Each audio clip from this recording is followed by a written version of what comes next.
The giant screens in Times Square showed the same thing as every other screen on Earth. John Miller stood tall in his blue uniform, the silver Earth emblem shining on his chest. His brown hair was cut short, and his eyes were clear and hopeful. Next to him stood his wife Lisa, trying to smile through her tears.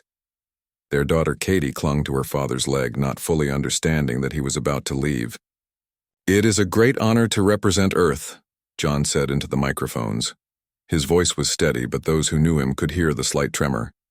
"We have waited so long to know we are not alone in the universe. Now we have our answer." 6.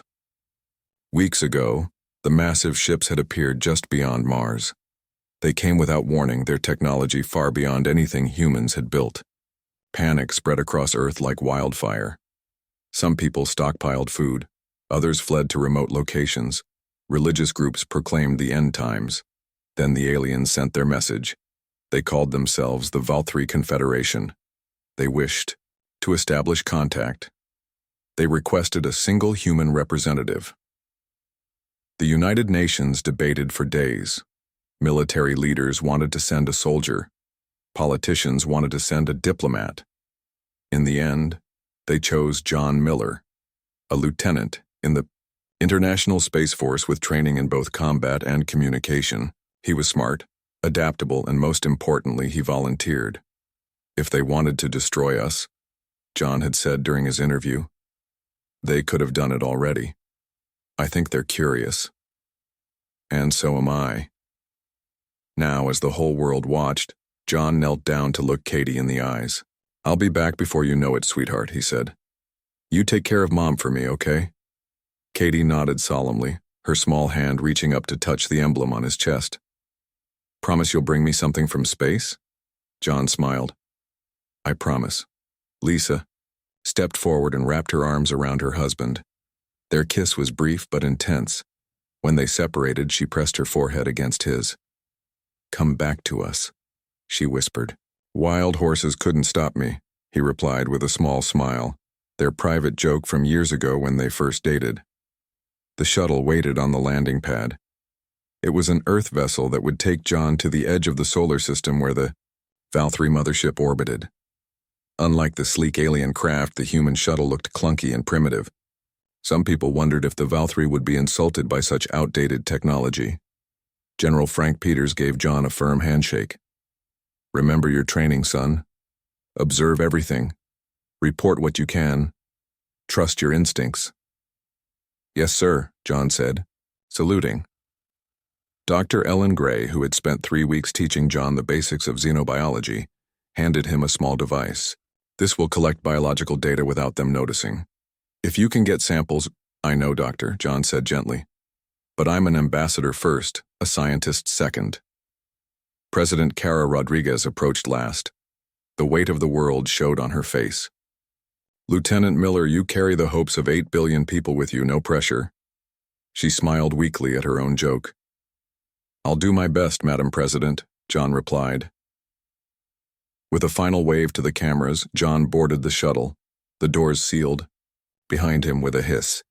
Inside, the pilot, Captain Steve Jones, nodded at him. "Ready for history, Lieutenant?" "As ready as I'll ever be," John answered, strapping himself into the seat. The engines roared to life. On screens around the world, people watched as the shuttle lifted off, growing smaller until it was just a bright dot against the blue sky. Then it was gone. For 3 days, John traveled through space. He reviewed his notes on what little they knew about the Valkyrie. He practiced the few sounds of their language that human vocal cords could manage. He recorded messages for Lisa and Katie.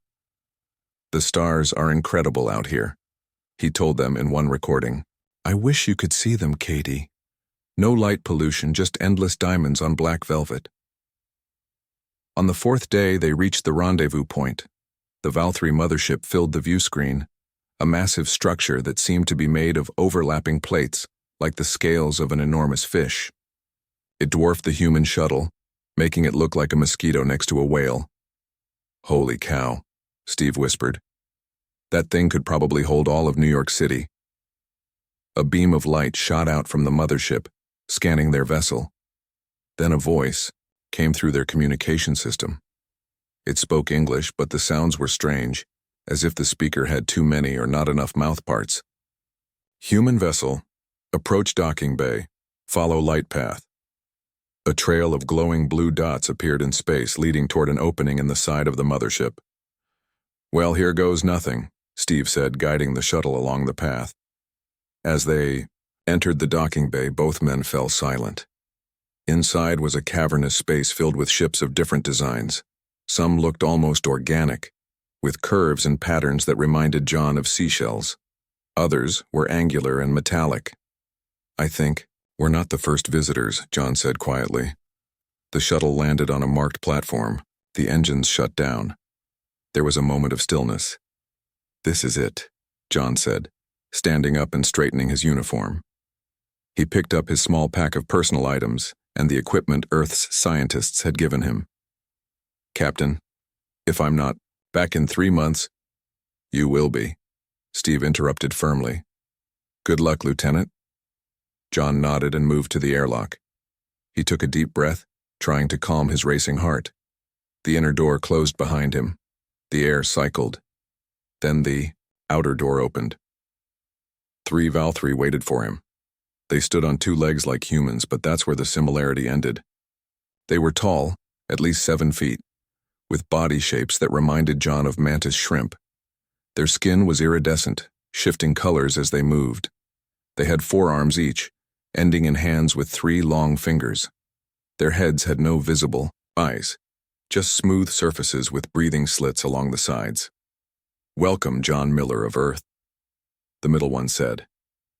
Its voice came from a small device attached to what John guessed was its chest. I am First Observer Kral. You will follow. John stepped out of the airlock. The gravity felt slightly stronger than Earth's, making his movements heavier. The air smelled of something like cinnamon and ozone. Thank you for inviting me, John said, attempting the greeting gesture he had been taught. Right hand open, left hand closed, both extended forward. The Valkyrie did not respond to the gesture. They simply turned and began walking. John followed, trying not to stare at everything around him. The corridor walls pulsed with soft light. The floor seemed to adjust to his steps, cushioning them. Your living space has been prepared according to the data on human needs, First Observer Kral said. You will be allowed communication with your planet once each Earth day. You will be studied. You will study us. This is the way of first contact. I look forward to learning about your people, John said carefully. They reached a door that slid open silently. Inside was a room that looked almost like an Earth apartment, though the proportions were slightly off, as if everything had been built from pictures without proper measurements. Rest. Adapt. Tomorrow we begin, Kral said, and the 3 Valkyrie left him alone. John set down his pack and walked to the window. It showed a view of space and in the distance the blue marble of Earth. He touched the glass, thinking of Lisa and Katie. I'll be home soon, he whispered. I promise. He didn't know that it was a promise he couldn't keep. He didn't know that the Valkyrie Confederation had classified humans as potential resource fauna before he even arrived. He didn't know that First Observer Kral had already prepared the examination chambers. He didn't know that Earth was about to learn a terrible lesson about the stars. Not everything that dwells in them is kind. For the first 2 months, John Miller's video messages home were full of wonder and discovery. He showed Lisa and Katie the strange foods the Valkyrie ate. He described the many alien species he had glimpsed in other parts of the massive ship. He even learned to say a few words in the clicking, whistling language of his hosts. The Valkyrie seem very interested in our art and music, he said in one transmission. They don't have anything like it. When I played some classical music for First Observer Kral, he just stood there for an hour without moving. On Earth, John became a hero. Children played humans and Valkyrie in schoolyards. Scientists eagerly studied the data he sent back. Politicians spoke of a new age of peace and cooperation among the stars.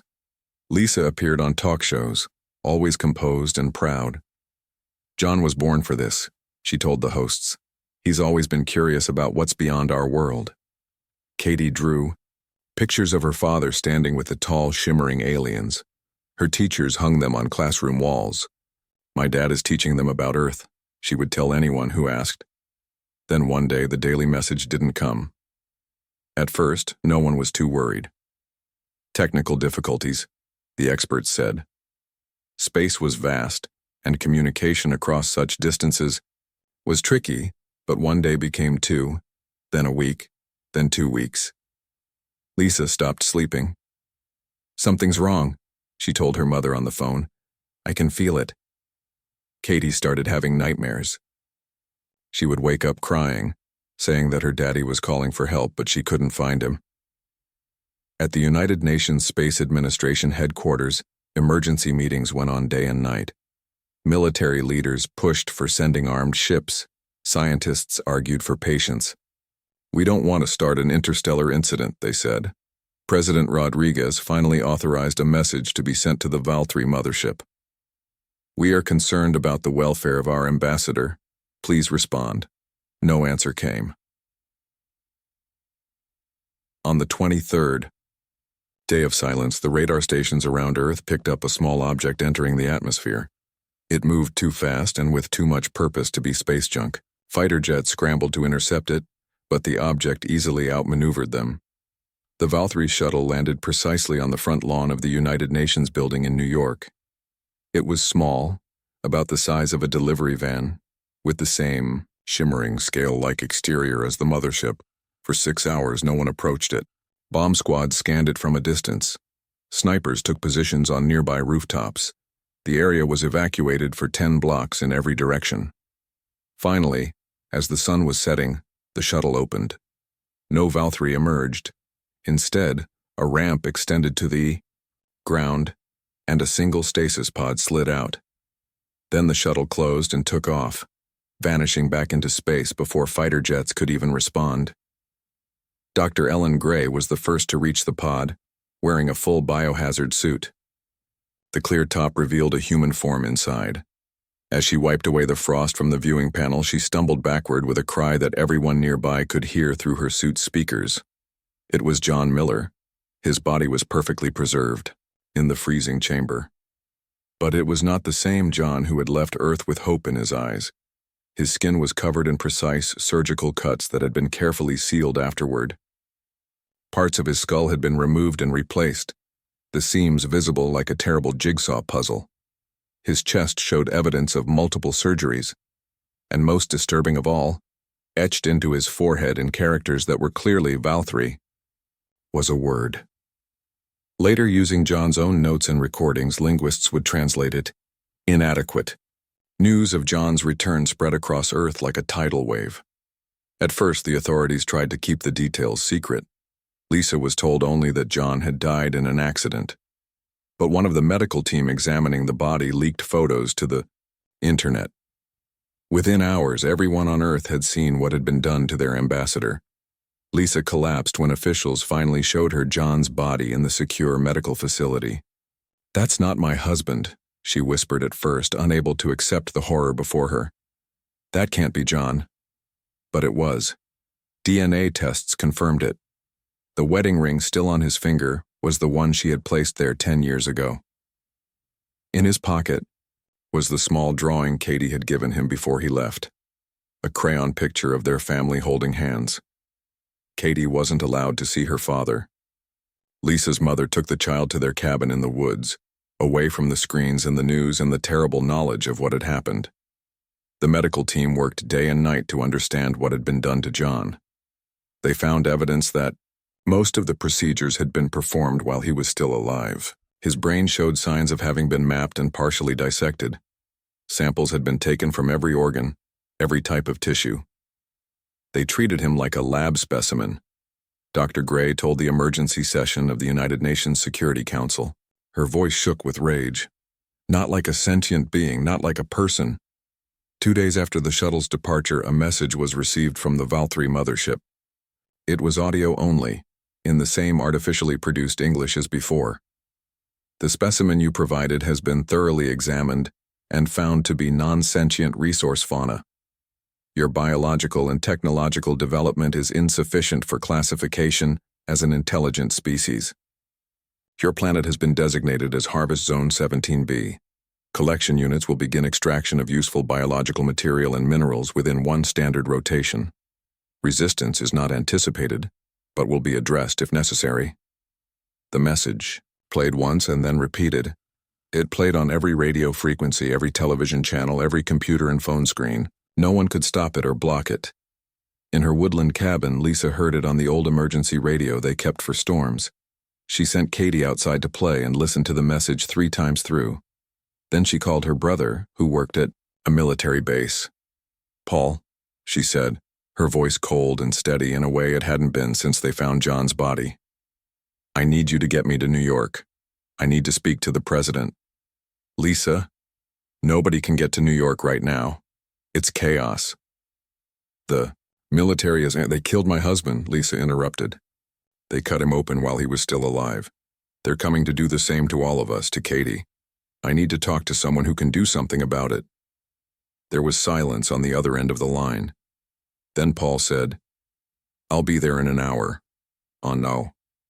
The other side of the world, in research labs and military bases, in government offices and private companies, people who had never thought about war were now planning one. Engineers who designed cars now sketched weapons. Doctors who had sworn to do no harm now considered what might hurt the Valkyrie. Earth had just 3 months, one standard rotation, before the collection units would arrive. And John Miller's body, carefully preserved in a government facility, became the reason that all of humanity, for perhaps the first time in its bloody history, stood united with a single purpose. They were going to fight. Before the Valkyrie came, Earth was a planet divided. Countries fought over borders. People argued about politics. Rich and poor lived in different worlds. But now, as word spread about what had happened to John Miller, something changed. Old enemies put down their weapons. Political rivals shook hands. The rich opened their wallets. The poor offered their hands and hearts. The world had 3 months to prepare for an enemy that was far more advanced than humans. 3 months to get ready for the collection units. 3 months to find a way to fight back against creatures who had studied humans by cutting them open. In a large room at the United Nations building, not far from where John's body had been returned, world leaders gathered. For once, there were no long speeches. No one tried to take credit or assign blame. They simply got to work. "We need to combine all our military resources," said General Alan Foster of the United States. "Every ship, every weapon, every soldier. Our weapons may not be effective against their technology," pointed out Minister Li from China. "We need new approaches. We need to understand them better," said Dr. Susan Clark, who had been called in from her research lab. John sent back data about the Valkyrie. "It's not much, but it's something. If we can find a weakness..." President Rodriguez stood up. "We need someone to coordinate all these efforts. Someone who can speak for all of us." The room fell silent. Then a voice came from the doorway. "I'll do it." Everyone turned. Lisa Miller stood there, her face pale but determined. Paul, her brother, stood behind her in his military uniform. "Mrs. Miller," President Rodriguez began, "we appreciate your offer, but this is a military matter that requires..." "This is a human matter," Lisa interrupted. "And I am very, very human right now." She walked to the center of the room. "They took my husband. They cut him open. They wrote on his body that he was inadequate. They're coming to do the same to all of us." She looked around the room, meeting the eyes of each leader. "You all have your own interests, your own countries, your own priorities. I only have one: making sure that what happened to John doesn't happen to anyone else. Let me be the voice that reminds you what we're fighting for." After a moment of silence, General Foster stood up. "I'll follow her." One by one, the others stood as well. That night, Lisa appeared on screens around the world. She wore a simple, black dress. Her hair was pulled back. She looked tired but strong. "My husband believed in peace," she said. "He went to the stars hoping to find friends. Instead, he found creatures who saw him, saw all of us as lab animals, as things to be harvested." She held up the small drawing that had been found in John's pocket. Katie's crayon picture of their family. This is what they didn't understand about us. We love. We hope. we dream. And when someone hurts the people we love, we fight back. She looked directly into the camera. I'm asking all of you, everyone watching, to put aside your differences. For the next 3 months, we are not Americans or Russians or Chinese or Nigerians. We are humans. And we will show these Valkyrie exactly what that means. Around the world, factories that once made cars now produced ship parts. Computer programmers who once designed games now wrote combat software. Scientists who once competed for grants now shared all their research freely. Dr. Clark led a team studying everything. John had sent back about the Valkyrie. Their ships use a type of energy field we don't fully understand, she explained during a briefing. But John noticed something. When they use their communication systems, the field weakens slightly. General Foster nodded. So we hit them when they're talking. If we can, Dr. Clark said. But there's something else. John mentioned that the Valkyrie seemed almost confused by our art and music, like they couldn't understand why we would create such things. What does that tell us? Asked Lisa, who attended every briefing. It suggests they might not understand creativity. They copy and analyze, but they don't innovate. Everything John described about their technology seemed efficient, but predictable. Lisa thought about this. And humans are anything but predictable. In the months that followed, Lisa traveled around the world. She visited factories and labs, schools, and military bases. Everywhere she went, she carried a small hologram of John, not as he had been returned, but as he had been in life, smiling, hopeful, human. She spoke with workers building Earth's first real space warships. My husband loved the stars, she told them. He would be proud to know you're out there protecting them. She visited the schools where children were being taught to recognize Valkyrie ships and how to hide if they appeared. Be brave like my Katie, she told them, but be smart too. We need you all to survive. In a lab in Japan, engineers showed her a new type of shield they had developed based on John's notes. He wrote that their weapons use a specific energy frequency, the lead engineer explained. We think we can block it, at least partially. Will it work? Lisa asked. Honestly? We don't know. We've never fought aliens before. Lisa nodded. None of us have. But we're learning fast. Meanwhile, Katie stayed with Lisa's mother in the cabin in the woods. She drew pictures of spaceships and stars. She asked when her mom would come home. She stopped asking about her dad. One night, when Lisa called to say goodnight, Katie asked, Mom, are the bad aliens really coming to hurt us? Lisa hesitated. She had promised never to lie to her daughter. Some of them are coming, yes, but we're getting ready. Everyone is working very hard to keep you safe. Like Dad was trying to keep us safe? Lisa's throat tightened. Yes, sweetheart. Just like Dad. Then I want to help too, Katie said firmly. The next day, a video appeared online. It showed Katie sitting at a table with crayons and paper. Hi, she said to the camera. My name is Katie Miller. My dad was John Miller. He went to talk to the aliens, and they heard him. Now their friends are coming here. She held up a drawing of the Earth with children of different colors holding hands around it. This is us. We're different, but we're all people. We all matter. Then she held up another drawing. A crude but recognizable Valkyrie figure with a big X through it. And this is a message for the aliens. You hurt my dad. You said humans aren't smart, but we're smart enough to stop you. And we will. The video went viral. Children around the world made their own videos and drawings. We are human became a rallying cry in every language. With 1 month left before the standard rotation was complete, Earth's new fleet of warships took position in the outer solar system. They were few in number, only 20 vessels that could truly be called warships, but they carried humanity's best technology and bravest people. The flagship was named the ESS John Miller. On its side was painted Katie's crayon drawing of her family. In the captain's chair sat Olivia Wright, a former commercial pilot who had trained day and night to qualify for the mission. Remember, she told her crew as they took their positions, we're not just fighting for our lives. We're fighting for what it means to be human. In the distance, their sensors detected movement. The collection units were arriving early. The war for Earth was about to begin. The Valkyrie collection fleet appeared near Jupiter. There were 12 large ships and many smaller ones. They moved in perfect formation, like a flock of birds that all turned at the same time. Captain Olivia Wright watched them on the main screen of the ESS John Miller. "They're not trying to hide," she said to her crew. "They don't think we're a threat." Her second-in-command, Sam Baker, nodded. "Good. Let them think that." The crew of the John Miller was nervous, but ready. They had trained hard for this moment.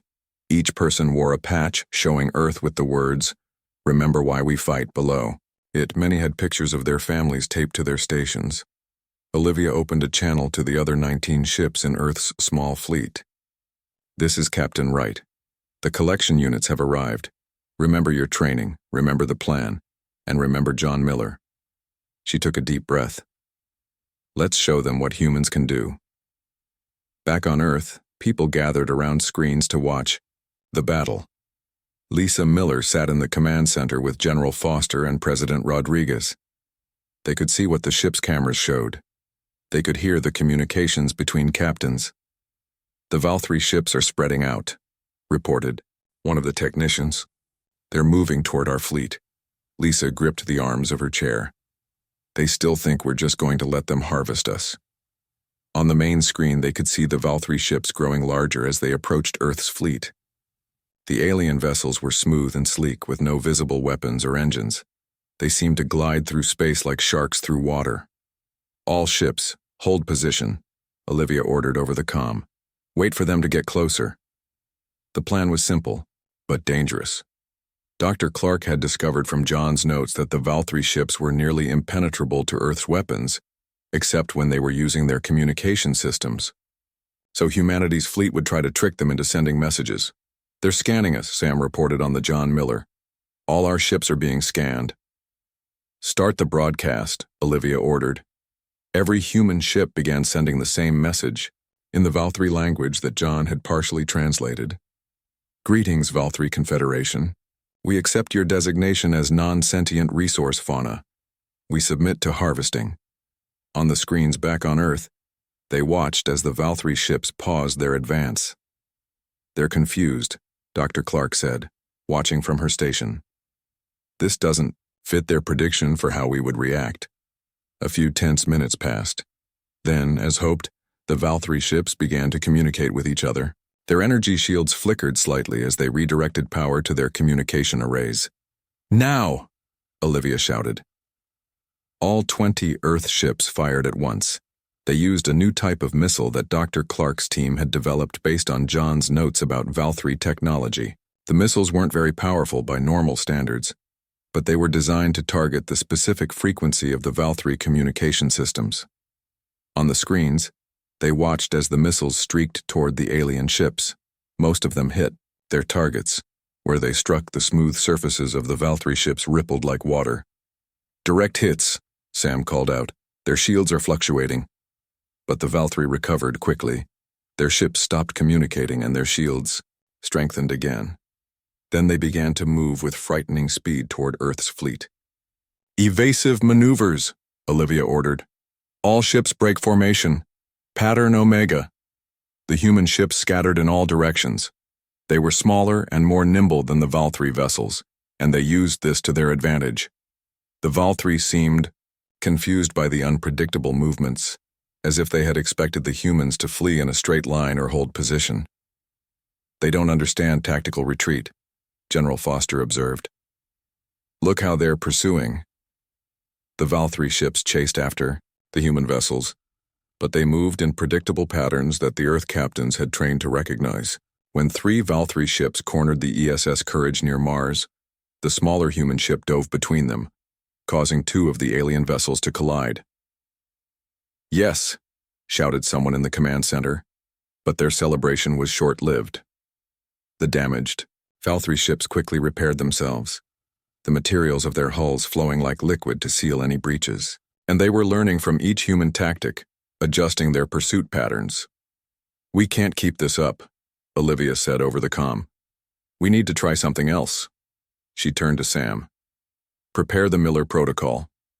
The Miller Protocol wasn't a weapon in the traditional sense. It was a computer virus designed by Earth's best programmers, based on the small amount of Valkyrie computer code that John had managed to send back before his death. The virus was named in his honor, and it was their best hope. Miller Protocol, ready, Sam reported. All ships, Olivia broadcast. Fall back to position Beta. Draw them in. We need them to scan us again. The human fleet regrouped near Earth's moon. The Valkyrie ships approached more cautiously this time, their formation tighter. They're scanning us again, Sam said. Now! Olivia pressed the button to activate the Miller Protocol. Nothing visible happened, but all around the fleet, data streams were being sent toward the Valkyrie ships. The virus was designed to infiltrate their systems during a scan. For a long moment, nothing seemed to happen. The Valkyrie ships continued their advance. Then, suddenly, one of them began to move erratically, then another, and another. It's working, Sam shouted. On Earth, the command center erupted in cheers. The virus was disrupting the Valkyrie navigation systems. Their ships began to drift, some spinning slowly, others moving in random directions. One Valkyrie ship, smaller than the others, drifted close to the John Miller. Olivia made a quick decision. Prepare boarding teams, she ordered. This may be our only chance to capture one of their ships intact. The boarding operation was dangerous. 20 crew members in spacesuits launched from the John Miller toward the drifting Valkyrie vessel. They carried cutting tools to breach the hull and weapons to defend themselves. Lisa watched the helmet cameras of the boarding team with her, heart in her throat. This was the first time humans would come face to face with the Valkyrie since they had returned John's body. The team cut through the outer hull of the alien ship. The material was strange, halfway between metal and organic tissue. Inside, the corridors were lit with a pulsing blue light. The team moved cautiously, following the ship's layout that John had roughly sketched in his notes. They found 3 Valkyrie crew members, all disoriented by the virus that had infected their ship's systems. The aliens were tall and insect-like, just as John had described. They made clicking sounds as they tried to communicate with each other. The team leader, Lieutenant Ben Cooper, approached the Valkyrie carefully. "We're taking you into custody," he said, knowing they probably couldn't understand him. "Don't resist." One of the Valkyrie lunged at Ben. The team reacted quickly, using stun weapons developed for this mission. The alien fell to the deck, its limbs twitching. "Secure them all," Ben ordered. "Then download everything from their computers." As the team worked, Olivia's voice came through their comms. "Lieutenant, the other Valkyrie ships are starting to recover from the virus. You have 10 minutes to complete your mission and return." "Understood, Captain," Ben replied. "We're almost done." The team secured the 3 Valkyrie prisoners and copied as much data as they could from the ship's systems. Then they retreated to the John Miller, just as the other Valkyrie vessels began to regroup. "All ships, fall back to Earth orbit," Olivia ordered. "We have what we came for." As Earth's fleet retreated, the Valkyrie ships didn't pursue immediately. They seemed to be reassessing the situation. In the command center, Dr. Clark was already reviewing the data from the captured Valkyrie ship. "This is incredible," she said. "We have their star maps, their communication protocols, even parts of their biological database." Lisa looked at the images of the captured Valkyrie. These were the creatures that had cut open her husband, that had marked him as inadequate. Part of her wanted to hate them, to demand their execution, but John wouldn't have wanted that. "Study them," she said instead. "Learn everything you can. Find out why they did what they did." On the screen, they could see the Valkyrie fleet regrouping. The battle wasn't over. It had only just begun. But for the first time since the aliens had returned, John's body, Earth had hope. Humanity had scored its first victory. 6 months had passed since the first battle with the Valkyrie.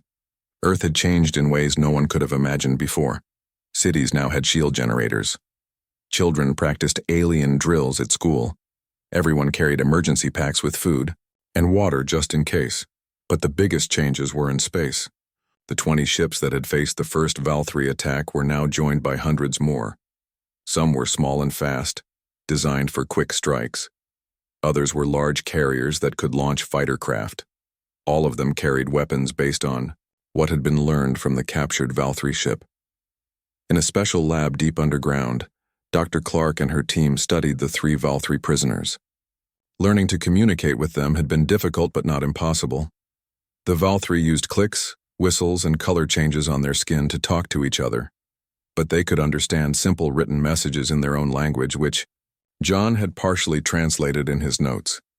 "We've learned something very important," Dr. Clark told Lisa during a briefing. "The Valkyrie are not the rulers of their so-called confederation. They're more like middlemen." "What do you mean?" Lisa asked. "They work for another species called the Kranth. The Valkyrie find planets with useful resources, classify the inhabitants, and prepare them for harvesting. Then the Kranth come and take what they want." General Foster frowned. "So there's an even bigger threat out there?" "Yes and no," Dr. Clark said. "The Kranth are technologically advanced, but there aren't many of them. They use species like the Valkyrie to do their dirty work.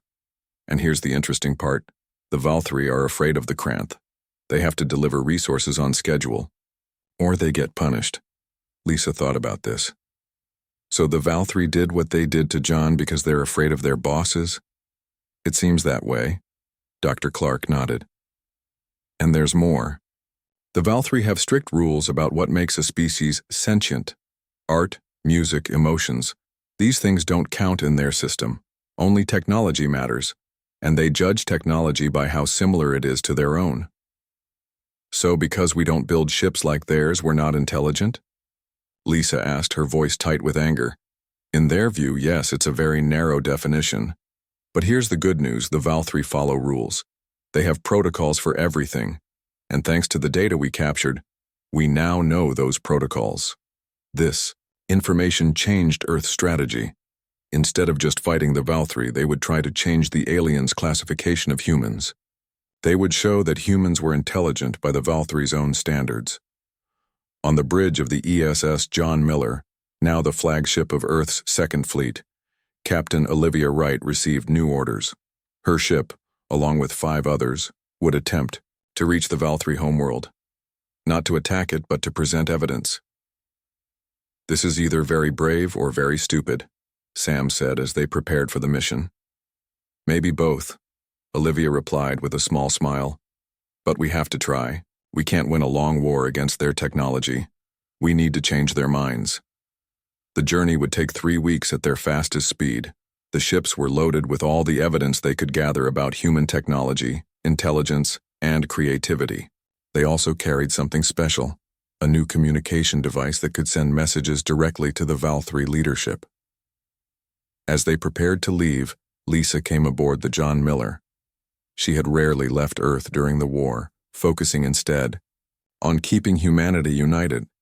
"I need to be part of this," she told Olivia. "If we're going to talk to them about John, I should be there." Olivia agreed. Lisa was given a small cabin on the ship. She brought only a few personal items, pictures of Katie, who was still safely hidden in the woodland cabin, and the small drawing that had been found in John's pocket. The fleet departed Earth to cheers and good wishes from around the world. They traveled quickly through the solar system, passing Mars, Jupiter, and finally the edge of what humans had once thought of as outer space. The trip was long and tense. Everyone knew that if they failed, Earth might not get another chance. The Valkyrie had been pushed back in several battles, but they kept returning with more ships and better tactics. They were learning from each fight. On the 18th day of their journey, the fleet's sensors detected a massive ship ahead. It was much larger than any Valkyrie vessel they had seen before, shaped like a giant wheel with spokes leading to a central hub. "That's not a Valkyrie design," Dr. Clark said over the communication link from Earth. "Based on the descriptions from our prisoners, that's a Kranth command ship." "What do we do?" Olivia asked. "Our mission was to reach the Valkyrie homeworld." "This might be better," Lisa said quietly. "If the Kranth are in charge, maybe we should talk to them directly." The decision was made. The 6 Earth ships approached the massive Kranth vessel carefully, broadcasting messages of peace in every language they knew, including the limited Valkyrie phrases they had learned. For several tense hours there was no response. The Kranth ship simply hung in space, scanning the Earth vessels repeatedly. Then a message came through in perfect English. "Your presence here violates Confederation protocols. Explain." Olivia looked at Lisa, who nodded. It was time. "We are representatives of Earth," Olivia responded. "We wish to present evidence that our species has been wrongly classified. We request a formal review." Another long pause, then, "Such a request has never been made by a non-sentient species. This is irregular." "We are not non-sentient," Lisa said, stepping forward to speak. "Your Valkyrie agents made a mistake. We wish to correct it." After another pause, "You may send one representative to present your case. One only." Lisa didn't hesitate. "I'll go." "Mrs. Miller," Olivia began, "it's too dangerous. We don't know anything about the Kranth except what the Valkyrie told us." "I know enough," Lisa said firmly. "I know they're the reason my husband was tortured and killed. I know they're the reason my daughter has nightmares. I'm going." A small shuttle from the Kranth ship docked with the John Miller. When the doors opened, they revealed not the insect-like Valkyrie, but a completely different being. The Kranth representative was tall and thin, with pale blue skin and 4 arms. Its face had no nose or mouth, just large compound eyes that shimmered with colors. It communicated through a device on its chest. "You will come. You will present your case. If you fail, your species will be harvested as planned." Lisa took a deep breath and entered the shuttle. She carried with her a small datapad containing all of Earth's evidence. She also carried John's wedding ring and Katie's drawing. As the shuttle pulled away from the John Miller, Olivia whispered, "Good luck." On the Kranth ship, Lisa was led through corridors lined with screens showing star systems and planets. She saw images of beings from dozens of different species, all working under the watchful eyes of Valkyrie supervisors. Finally, she was brought to a large chamber where 3 Kranth sat on raised platforms. Between them was a familiar sight. First observer Kral, the Valkyrie who had first welcomed John aboard their ship. "Begin your presentation," one of the Kranth said through its translation device. Lisa looked directly at Kral. "Before I start, I want to know why. Why did you do what you did to my husband?" Kral's skin rippled with colors. The specimen was examined according to protocol. It showed no signs of true intelligence during preliminary tests. "He had a name," Lisa said, her voice steady despite her anger. "John Miller. He was my husband, Katie's father, a person." "Names are meaningless," Kral replied. "Its brain structure was primitive. Its technology was basic. It failed all tests for sentience." "What tests?" Lisa demanded. "It could not communicate in proper frequencies. It could not solve dimensional equations. It showed emotional responses to logical questions." Lisa took a deep breath. "So because he couldn't think like you, he wasn't intelligent?" "Correct," Kral said. "Now present your evidence or this meeting is concluded." Lisa activated her datapad. Images appeared in the air between them. Earth's cities, ships, computers. She showed them human mathematics, science, medicine. She played music and displayed art. The Kranth watched impassively. Kral's skin flickered with what seemed like boredom. "These are interesting," one Kranth said, "but not evidence of true sentience, as defined by Confederation standards." Lisa felt despair creeping in. Then she had an idea. She pulled up a new file, the record of how humans had defeated the Valkyrie in their first battle. "This is what happened when your collection fleet arrived," she said. She showed them the Miller Protocol virus explained how humans had studied the Valkyrie and found their weakness. "We took your technology, understood it, and improved upon it. Is that not evidence of intelligence by your standards?" The Kranth conferred with each other in sounds Lisa couldn't understand. Kral's skin turned a deep red. "This is impossible," Kral protested. "No primitive species could analyze our system so quickly." "We did," Lisa said. because we are not primitive. We are different from you, but we are intelligent. But there is more, Lisa said. She held up Katie's drawing that had been found in John's pocket.